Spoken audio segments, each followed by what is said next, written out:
Sud FM, il est midi.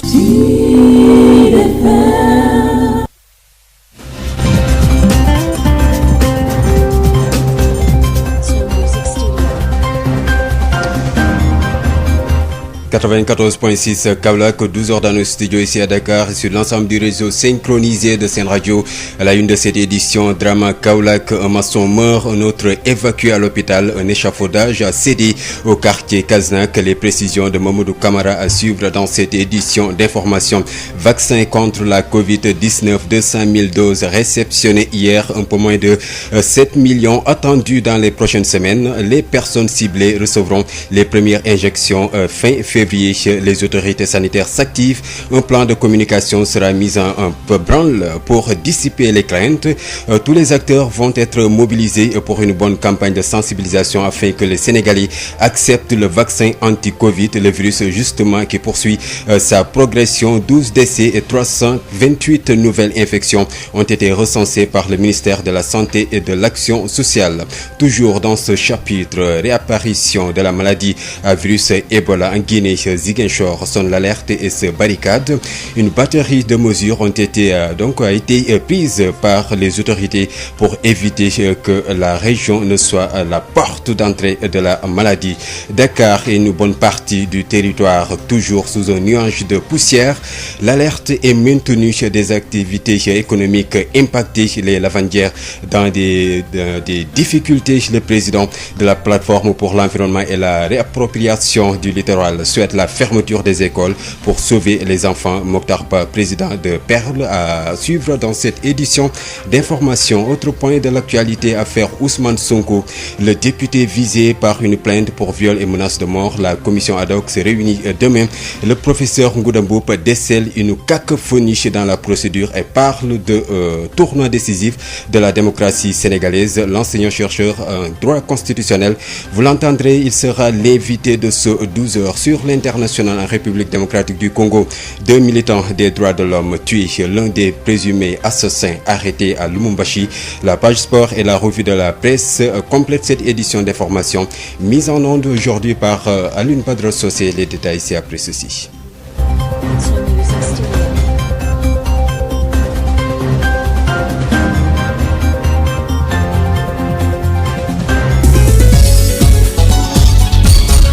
Babacar Samb qui vous dit bonjour, bienvenue, merci d'écouter sur FM Sen Radio pour vous informer l'actualité que nous débutons avec ce drame à Kaolack, un maçon mort, un autre évacué à l'hôpital. Bonjour Mamadou Camara.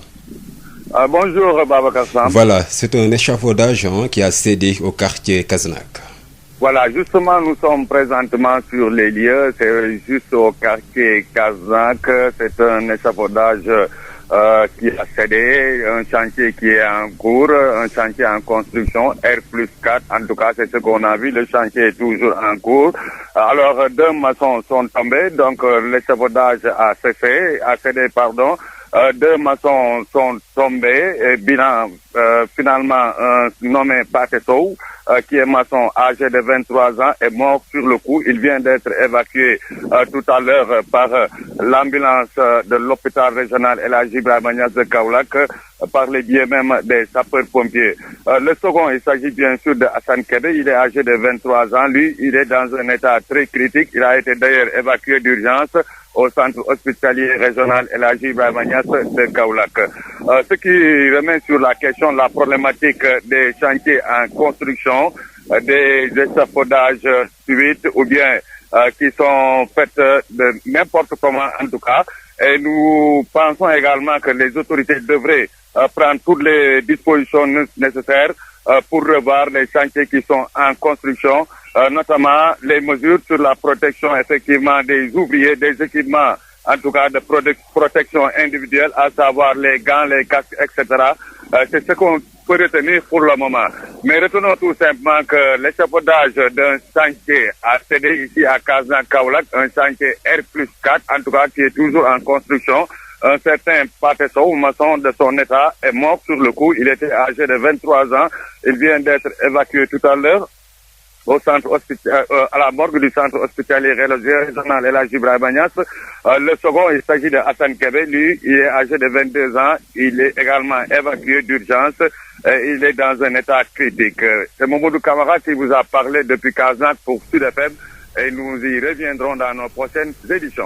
À l'instant, Mamadou Camara depuis Kaolack, c'est sur ce drame, un maçon qui meurt, un autre évacué à l'hôpital, un échafaudage a cédé au quartier Kasnack. Disparition du journaliste écrivain Marcel Mendy, décédé ce matin des suites d'une maladie. Conseiller technique chargé de la communication du ministère de la Justice en juillet 2005. Il a ensuite occupé les fonctions de coordonnateur de la cellule de communication auprès des chambres africaines extraordinaires de 2013 à 2017. Marcel Mendy est l'auteur d'ailleurs de plusieurs publications dont Affaire Habré, Entre ombre, silence et non-dit ou encore la violence politique au Sénégal. Sud FM. Parlons de la progression de la pandémie ici au Sénégal. 12 décès et 328 nouvelles contaminations ont été recensées ces dernières 24 heures par le ministère de la Santé et de l'Action sociale. Il s'agit de 126 cas contacts et 220 cas issus de la transmission communautaire. Identifiés dans plusieurs endroits du pays, le bilan révèle également 57 cas graves actuellement pris en charge dans les services de réanimation. Suivons les précisions du docteur El Hadji Mamadou Ndiaye, directeur de la prévention au ministère de la Santé et de l'Action sociale. Sur 2128 tests réalisés, 328 sont revenus positifs, soit un taux de positivité de 15,41%. Les cas positifs sont répartis comme suit. Nous avons eu 126 cas contacts suivis par nos services. Aucun cas importé n'a été enregistré au niveau de nos différentes portes d'entrée, aériennes, maritimes et terrestres. Et 200 cas issus de la transmission communautaire ont été répertoriés et répartis comme suit. Dans la région de Dakar, nous avons eu 104, Thiès 15, 8 à Louga, 6 à Kaolack, Popenguine et Saint-Louis, 5 à Sokone, Tamba et Touba, 3 à Diourbel et Keur Massar, 2 à Ndofane et Ziguinchor, 1 à Bambey, Bounkiling, Kaffrine, Kédougou, Keur Momar Sarr, Khombol, Makakoli-Bantan, Matam, Mékhé, Niakhar, Passy et Pout. 268 patients suivis ont été contrôlés négatifs et déclarés guéris. 57 cas graves sont pris en charge dans nos services de réanimation. 12 décès ont été enregistrés ce mercredi 17 février 2021. L'état de santé des autres patients hospitalisés est jugé stable. À ce jour, 32 099 cas ont été déclarés positifs, dont 26 363 guéris, 781 décédés et donc 4 954 patients sous traitement. À l'instant, Dr El Hadji Mamadou Ndiaye, directeur de la prévention au ministère de la Santé et de l'Action sociale. Le Sénégal, qui accentue la lutte contre la Covid-19, retenait qu'hier 200 000 doses de vaccins anti-Covid ont été réceptionnées par le président de la République. Un peu moins de 7 millions attendus dans les prochaines semaines. Vaccins contre cette maladie. Les autorités sanitaires travaillent sur un plan de communication, plan de com qui sera mis en branle sous peu pour convaincre les Sénégalais sceptiques de l'utilité de se faire vacciner. Tous les acteurs seront impliqués et des campagnes de sensibilisation seront menées dans tous les pays pour mettre les populations en confiance. C'est ce que nous confie en tout cas le docteur Ousmane Gueye, directeur du SNEPS, joint par Mamdiara da Silva. Nous avons commencé à dérouler des actions allant dans le sens de la sensibilisation, allant dans le sens d'expliquer à la population sénégalaise ce qu'est un vaccin, et ça sert à quoi et pourquoi aujourd'hui on doit accepter de se vacciner. Dans un premier temps, ça se fera avec des CRD autour des gouverneurs, une mobilisation de ce qu'on appelle les comités de mobilisation sociale au niveau de toutes les régions, pour effectivement une campagne de sensibilisation. Mais selon vous, pourquoi les Sénégalais ont cette appréhension? Mais vous savez, moi je dis souvent, toutes choses nouvelles entraînent effectivement des supputations et des appréhensions. Maintenant, il revient aux techniciens, aux scientifiques d'expliquer aux Sénégalais pourquoi ils doivent accepter le vaccin. Je tiens à signaler également qu'aujourd'hui, le Sénégal est à son 15e antigène, donc nous avons une longue tradition de vaccination. Il s'agit tout simplement d'expliquer à la population pourquoi. C'est un contexte particulier, la COVID-19 c'est une nouvelle maladie, 1 an d'existence, donc entouré de beaucoup de fake news, entouré de beaucoup de propos contraires à la vérité. Donc il s'agit aujourd'hui de rétablir la vérité. Il s'agit aujourd'hui d'amener la confiance au sein de la population sénégalaise. Il s'agit également de dire à la population sénégalaise qu'aucune nation responsable n'accepterait d'introduire dans son pays des produits qui sont néfastes pour sa population. Donc par conséquent, il faut faire confiance aux autorités sanitaires, administratives, tout en sachant que tout ce que nous faisons, c'est pour le bien de la nation. Tout ce que nous faisons, c'est pour préserver notre population et leur donner une santé adéquate. Parlons toujours santé. Face à la menace de la maladie à virus Ebola, Ziguinchor frontalière, la Guinée sonne l'alerte et se barricade. Les autorités sanitaires mettent en branle une série de dispositions et de mesures pour éviter que la région ne soit la porte d'entrée de la maladie. Nous dit Ignace Dey. Certes, la maladie est encore loin des frontières régionales, mais déjà Ziguinchor sonne l'alerte et se barricade. Les autorités sanitaires de la région déroulent une série de dispositions de stratégie pour éviter que la région ne soit la porte d'entrée de cette maladie à virus Ebola, surtout avec les mouvements, les va-et-vient des populations au niveau des frontières. Le renforcement de la surveillance à base communautaire reste une des mesures phares mises en branle par ces mêmes autorités sanitaires. Le médecin-chef région, le médecin commandant Youssouf Tine. Il s'agira également de renforcer les mesures vraiment au niveau des portes d'entrée, le contrôle sanitaire au niveau des frontières. Mais la grosse problématique aujourd'hui, c'est les portes d'entrée non officielles avec la porosité de nos frontières. D'où l'importance aujourd'hui de renforcer surtout la surveillance à base communautaire. Et là, nous lançons un appel à toutes les communautés de pouvoir vraiment être très alertes. Et à chaque fois qu'ils verront quelqu'un qui est étranger à la communauté, de pouvoir vraiment nous alerter pour que les structures de santé puissent prendre les dispositions nécessaires en accord avec les autorités administratives pour pouvoir faire le travail nécessaire de screening. La formation des agents de santé, la communication et la sensibilisation à tous les niveaux de la pyramide sanitaire restent également des mesures déroulées par ces mêmes autorités. Des autorités qui se mobilisent pour éviter que Ziguinchor et sa région ne soient la porte d'entrée du virus Ebola. Ziguinchor, Ignace Dey, Sud FM. Sud FM, l'info, c'est ici. L'info, c'est aussi la pollution dans l'air avec ce nuage de poussière qui couvre une bonne partie du territoire depuis hier d'ailleurs. L'axe Dakar-Saint-Louis, Thiès et Podor fortement affectés par cette mauvaise qualité de l'air. L'alerte est maintenue. Les visibilités commenceront à être bonnes à partir de ce vendredi selon les prévisions, j'y arrive, de l'ANACIM. En tout cas, il est recommandé de réduire donc la présence en plein air, ne pas s'exposer, c'est l'une des recommandations. Mais cette pollution n'a pas empêché les populations de vaquer à leurs occupations. Si certains estiment que la pollution leur cause des désagréments, d'autres en tirent profit. C'est un reportage signé El Hadji Moussa Thiam. Dans les rues de la banlieue, l'atmosphère est irrespirable. Une couche de poussière enveloppe les véhicules garés dehors. Un tapis de poussière sur les carreaux des maisons, difficile même pour les femmes de faire le ménage. Il est encore très difficile d'identifier un objet à plus de 150 mètres. Une pollution qui n'a pas empêché les populations de vaquer à leurs occupations. Sénindoy Taximan attend son tour, c'est le laveur véhicule. pour xaar laveur bi rang ma ma lavel pour ma mën a jël client 3 fois dañ ko raxas te boo yóbboo client 3 heures de temps boo fompul ko romb mu ni oto bi daal kii dafa sale de fekk. Contrairement au vieux Moussa Fall, charretier, foulard couvrant bien sa tête, n'a pas travaillé. Il a trop inhalé de poussière la veille. Parce que mes poumons ne circulent pas. Oui, il y a du mieux aujourd'hui, oui. Ah oui, à cause de la poussière. Sinon, je ne respire pas. Je me couvrir, oui. À cause de la poussière. En cette période de Covid, faire respecter le port de masque devient un véritable casse-tête pour les autorités. Pour Ndiouga Diop, la solution est vite trouvée avec cette pollution. Un port forcé de masques. Quand on leur disait de porter des masques, ils disaient que le Covid, on croit pas. Mais maintenant, avec la poussière, là, ça, c'est autre chose. Ça devient du sérieux, c'est du forcé. On est obligé. Pour cet homme, il faut vivre avec cette situation, toujours en se protégeant. Cela va avec les aléas du climat.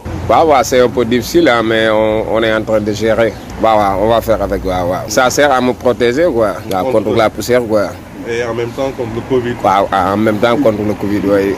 Avec cette mauvaise qualité de l'air, la situation devient compliquée pour les nettoyeurs. Ils n'arrivent pas à sécher au soleil les tapis déjà nettoyés à cause de la poussière. Mansour Sangaré. boo weeree kay moom day jàpp soit li ngay weer da nga koy dëpp wala nga pare gis mu taas nga fóotaat mais poussière moom surtout démb la gënoon bëri démb moom da doon taxi moquette à 100% démb dama dëpp moquette yëpp. C'est le laveur de véhicules Mohamed Ngom. C'est la période des bonnes affaires pour lui. Actuellement, plus de 15 véhicules sont nettoyés par jour. Nii moom ñu ngi pompe di raxas tamit raxas bi moo gën a bari quoi. waaw parce que oto yi dañuy poussière c'est trop sax. parce que man benn bis bi rek mën naa cee pompe plus de 15 oto. même ñi sax instant yi dañuy poussière quoi. Avec cette qualité de l'air, le taux de particules fines est très élevé. Il est conseillé d'éviter des activités sportives, la longue présence en plein air et de bien s'hydrater. Banlieue dakaroise, El Hadj Moussa Thiam, Radio Sud FM.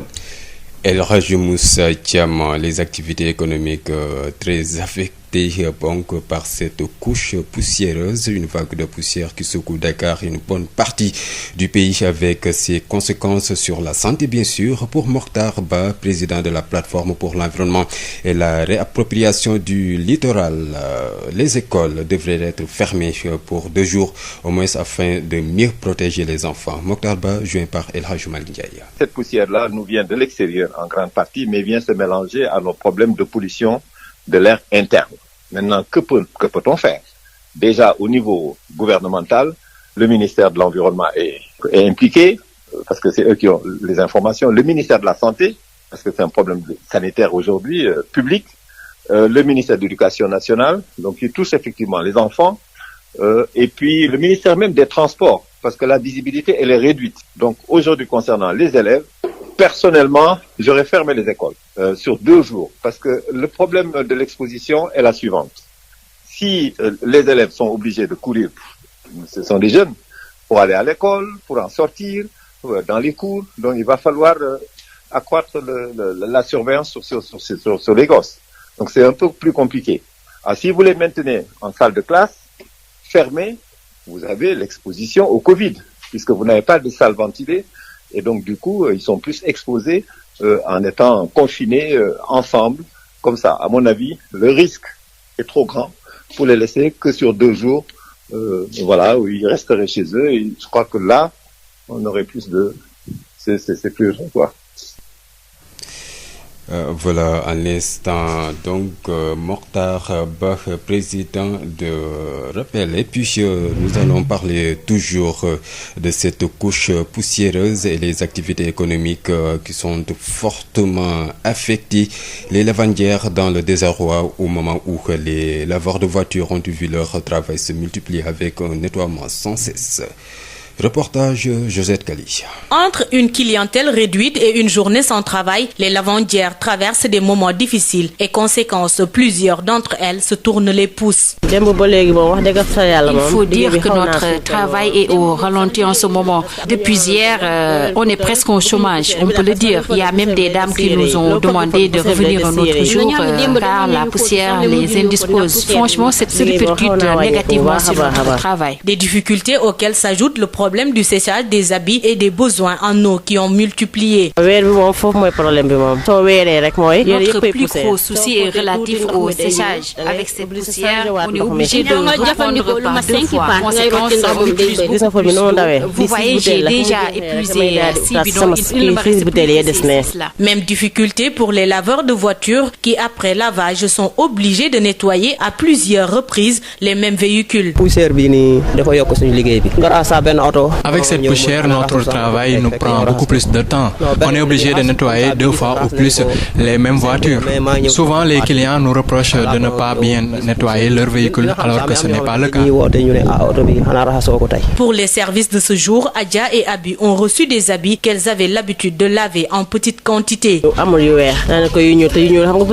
n'ai pas reçu de vêtements blancs, juste des habits noirs. Moi, par contre, j'ai reçu que des jeans et des habits de sport. Et ceux qui m'ont amené des habits blancs m'ont demandé de ne pas les laver, d'attendre un autre jour. Cette couche poussiéreuse qui enveloppe le pays bloque considérablement le travail des lavandières qui économiquement ont vu leurs revenus baisser alors que pour les laveurs de voitures, c'est une surcharge de travail. 12h18 à l'Assemblée nationale. Affaire Ousmane Sonko, la commission ad hoc se réunit demain à l'Assemblée nationale. Une affaire qui a soulevé beaucoup de polémiques d'ailleurs. L'enseignant-chercheur en droit constitutionnel alerte. C'est un tournant décisif de la démocratie sénégalaise. Mohamed Ngounomboup. Vous l'entendrez, il sera l'invité de ce 12h, cette affaire justement qui suscite une vague de réactions, mais aussi de commentaires négatifs sur l'accusatrice Adji Sarr. Sa famille réagit, se dit surprise par les propos non moins injurieux et dénonce le mutisme des organisations féminines sur ce présumé viol et demande de justice. Goursar pour plus de détails. Les membres de la famille d'Adji Sarr dans la commune de Djirna sont sortis de leur mutisme pour manifester leur soutien à leur fille. Ils ont démenti les informations véhiculées par certains médias et réseaux sociaux sur l'éducation et la situation sociale d'Adji Sarr, mais aussi sur la famille. À les en croire, la responsabilité de la propriétaire du salon de massage est engagée au même titre que celle d'Ousmane Sonko.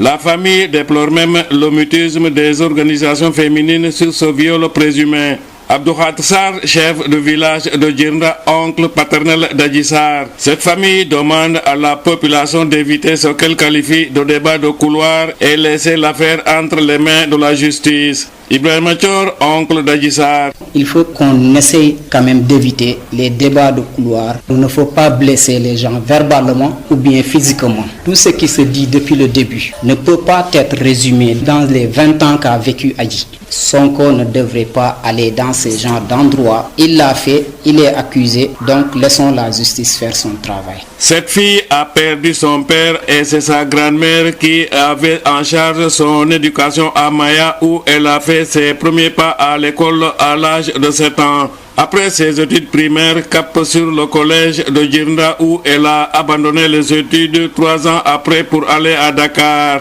Ngor Sarr, Fatick, Sud FM. Gorsar, parlons tout à fait autre chose. Lutte contre les maltraitances des enfants au Sénégal. Le commissariat des Nations Unies aux droits de l'homme et des spécialistes de l'enfance en conclave réfléchissent sur de nouvelles stratégies de protection des enfants de la rue. Thiès, Babacar Ndao.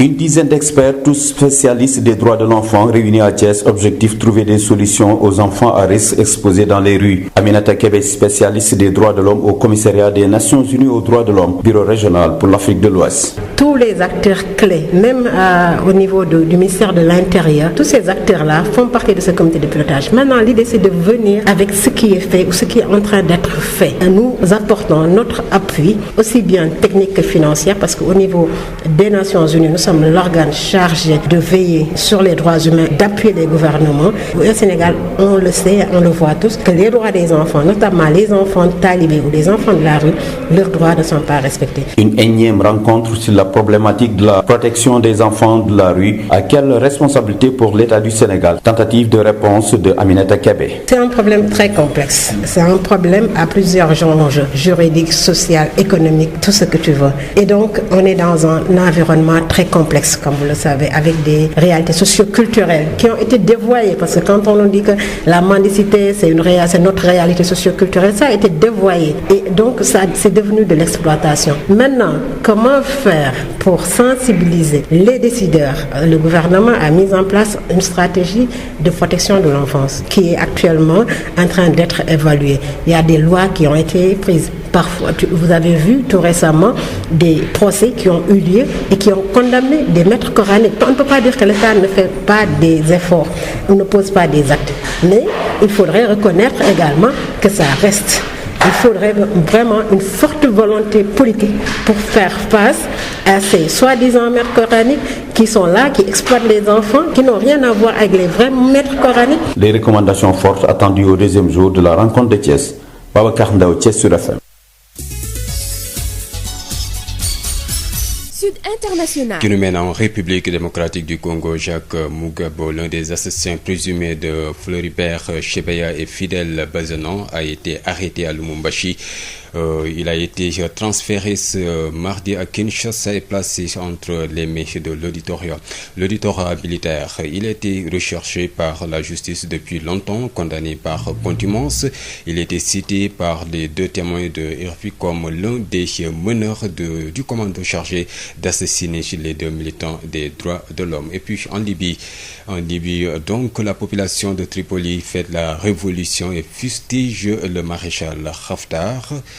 Les célébrations ont duré une bonne partie de la journée et de la nuit à Tripoli. La population et les anciens rebelles fêtaient les 10 ans du début de l'insurrection qui a mis fin au régime de Muammar Kadhafi en octobre 2011, alors que le maréchal Haftar a fait des anciens cadres de l'armée de Kadhafi ses alliés pour prendre le pouvoir. Les artisans de la révolution libyenne à Tripoli ont redoublé de ferveur hier pour s'en prendre à leurs ennemis de l'Est. La page sport, c'est avec vous, Odile Minklan, bonjour. Bonjour Babacar. Basketball pour démarrer, dernière phase des éliminatoires de l'Afrobasket 2021. Les Lions se sont entraînés ce matin. C'était au Palais des Sports de Yaoundé à 9h30. C'était la première et l'unique séance d'entraînement avant le démarrage du tournoi demain. Le groupe se porte bien, selon le coach de l'équipe nationale masculine, Mamadou Gueye Pabi, que nous avons joint depuis Yaoundé. Nous l'écoutons. Nous avons fait notre première séance d'entraînement aujourd'hui après avoir fait les tests Covid avant-hier. Heureusement, grâce à Dieu, tous les 12 joueurs et le staff technique sont sortis négatifs de ces tests Covid. Nous avons fait une séance d'entraînement de 45 minutes pour voir les aspects technico-tactiques, offensivement et défensivement, en attendant le match de demain à 9h, Inch'Allah. Le groupe se porte bien, nous avons bien entraîné dans la bonne humeur. Même si les conditions d'hébergement sont un peu difficiles quand même. Mais ça se passe bien dans l'ensemble. On se concentre juste sur l'essentiel, essayer de transformer les difficultés en énergie positive. Mamadou Gueye Pabi actuellement à Yaoundé avec les Lions. Les Lions donc tous négatifs au test Covid-19. Le Sénégal est déjà qualifié pour l'Afrobasket Rwanda 2021, mais ce tournoi est très important pour la suite, a fait savoir le journaliste au quotidien Record, Mourba Signon. C'est un tournoi très important pour l'équipe du Sénégal. Même si la qualification est déjà acquise, je pense que les Lions vont jouer à fond. C'est l'esprit qui anime les joueurs en ce moment. J'ai eu à échanger avec quelques joueurs et le mot d'ordre est de gagner le maximum de matchs. Pourquoi pas faire 3 sur 3 comme à l'aller à Kigali. De ce fait, il faudra être très rigoureux en défense, très concentré sur les deux surfaces du terrain, être beaucoup plus combatif, être solidaire, mais aussi se donner à fond, profiter des minutes que vous offre l'entraîneur pour marquer des points en direction des prochaines compétitions, comme le tournoi qualificatif olympique au mois de juin en Serbie, mais aussi pour l'Afrobasket 2021 au Rwanda. Donc je pense que les joueurs sont assez responsables et assez conscients des enjeux. Ils donneront le meilleur d'eux-mêmes pour défendre les couleurs du Sénégal. Le Sénégal joue son premier match demain vendredi contre Kenya à 10h, heure de Yaoundé, 11h, heure Sénégal. Et puis parlons football, CAN U20, la suite de la deuxième journée, c'est ce jeudi. Au programme groupe B, Tunisie joue contre Namibie à 16h, Centrafrique face au Burkina Faso à 19h, le Cameroun, première équipe qualifiée pour les quarts de finale de la CAN U20. Football toujours, cette fois-ci en Europe, Europa League, on joue les 16e de finale. Real Sociedad accueille Manchester United à Turin en Italie. Le match devait avoir lieu en Espagne, mais il est délocalisé en Italie en raison des restrictions de déplacement en Espagne liées au coronavirus. Tottenham sera à Budapest pour affronter Wolfsburg. Dynamo Kiev reçoit Bruges. Étoile rouge face à Milan AC. Leicester se rend à Prague pour défier Slavia. Sporting Braga contre AS Rome. Krasnodar Dynamo Kiev. Young Boys face au Bayern Leverkusen. Olympiakos PSV Eindhoven. Benfica Arsenal. Salzbourg Villarreal. Grenade contre Naples de Kalidou Koulibaly. Lille face à Ajax. Les matchs se jouent à 17h55. Donc Babacar, c'est fini pour cette page des sports. Merci à vous, Odile Minkelal. Sud Midi, l'invité. Il s'agit du professeur Mouhamadou Ngouda Mboup, enseignant-chercheur en droit constitutionnel. Il est avec El Hadji Malick Ndiaye. Nous sommes avec Mohamed Ngouda Mboup. Bonjour. Bonjour El Hadji Malick. Vous êtes enseignant-chercheur en droit constitutionnel à l'université Cheikh Anta Diop de Dakar. Alors, nous allons parler de l'affaire Ousmane Sonko avec l'Assemblée nationale qui a ratifié hier la commission ad hoc. Alors, dites-nous, c'est quoi la suite du dossier?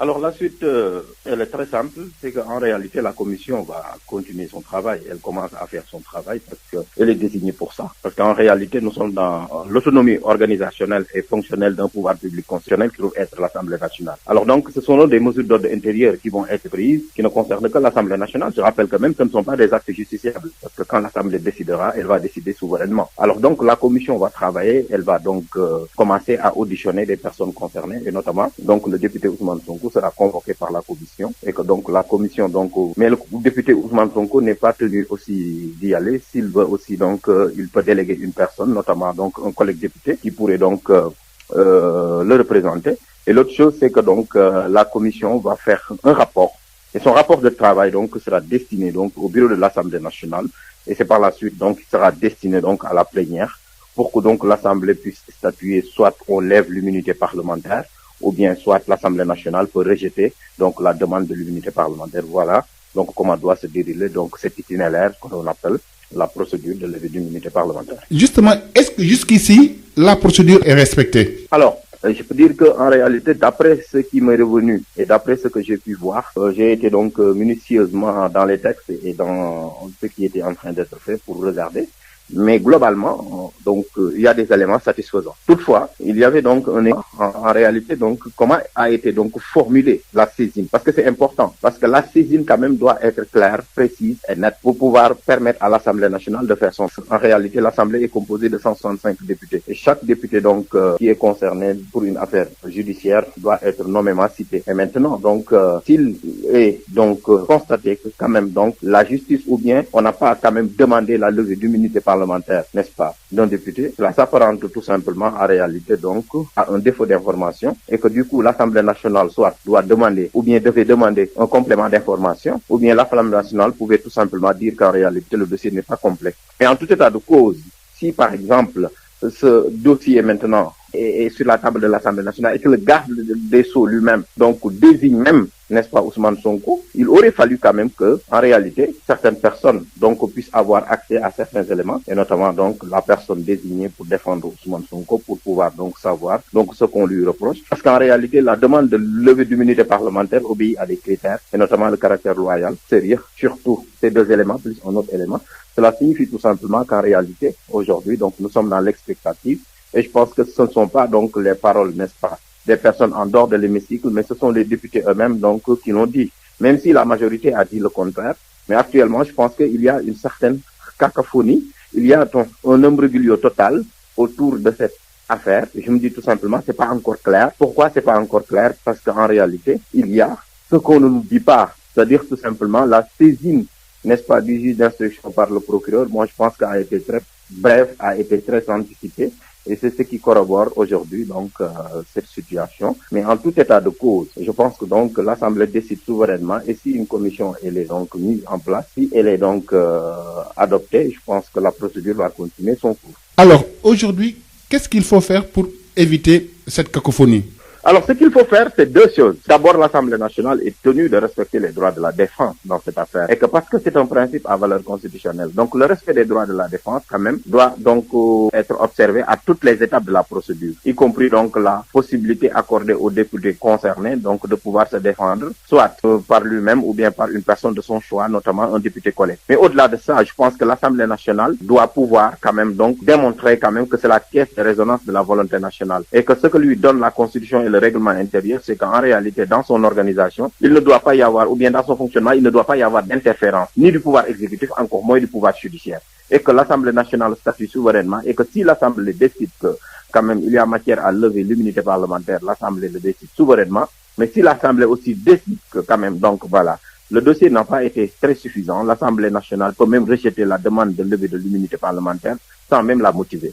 Et au cas où l'Assemblée nationale déciderait, par exemple, de lever l'immunité parlementaire, Ousmane Sonko sera tenu de répondre à la justice. Si l'Assemblée nationale décide maintenant de ne pas le lever, la procédure s'arrête, mais on diffère l'action publique. C'est-à-dire qu'il faudra attendre à ce que le mandat d'Ousmane Sonko soit terminé pour que l'action publique soit à nouveau mise en branle. Comment peut-on expliquer cette polémique autour de cette affaire Ousmane Sonko? Il faut l'expliquer du fait que quand même donc c'est une affaire de viol, c'est quelque chose de très sérieux parce que ce n'est pas n'importe quelle infraction, parce que quand même donc c'est un crime depuis donc la nouvelle réforme, donc l'article 320 aussi du code pénal donc défie le viol, donc qui constitue donc un crime très grave. Mais l'autre chose aussi, ça concerne aussi un homme politique d'une dimension nationale, d'envergure nationale, et que donc qui a donc depuis quelque temps joué, n'est-ce pas, sa partition dans le fonctionnement démocratique de ce pays-là. Et que Ousmane Sonko donc fait partie des potentiels présidentiables de ce pays, et c'est la raison pour laquelle aussi donc il faudrait dire que entre la majorité et l'opposition aujourd'hui donc on est en train quand même donc d'affûter les armes, et je pense que donc cette affaire-là donc forcément donc va toucher donc aux rênes de la démocratie sénégalaise, parce que quand même quoi qu'on puisse dire, Ousmane Sonko donc de la configuration actuelle politique, il est considéré comme le chef de l'opposition, parce que en réalité, il est arrivé troisième à l'élection présidentielle, et que Idrissa Seck a rejoint quand même donc le camp présidentiel. Il s'oppose au pouvoir, et puis, quoi qu'on puisse dire, c'est l'opposant le plus radical actuellement face au régime de Macky Sall, et je pense que donc c'est ça en réalité. L'autre chose, c'est que aussi nous sommes dans la démocratie, et que la démocratie quand même donc, elle est enveloppée par l'état de droit. Comme on a l'habitude de le dire, c'est l'état de droit qui contrôle la démocratie et non l'inverse, et c'est la raison pour laquelle le droit qui est utilisé et qui parfois même peut avoir une fonction instrumentale par les uns et par les autres va forcément donc être déterminant. C'est la raison pour laquelle les batailles de procédure et les règles de fond seront déterminantes pour la suite de cette affaire. En tout cas, disons qu'en réalité donc, c'est la démocratie sénégalaise quand même donc qui est en tournant décisif. Mohamed Ngoudaboub, je vous remercie. C'est moi qui vous remercie. Je rappelle que vous êtes enseignant-chercheur droit constitutionnel à l'université Cheikh Anta Diop de Dakar.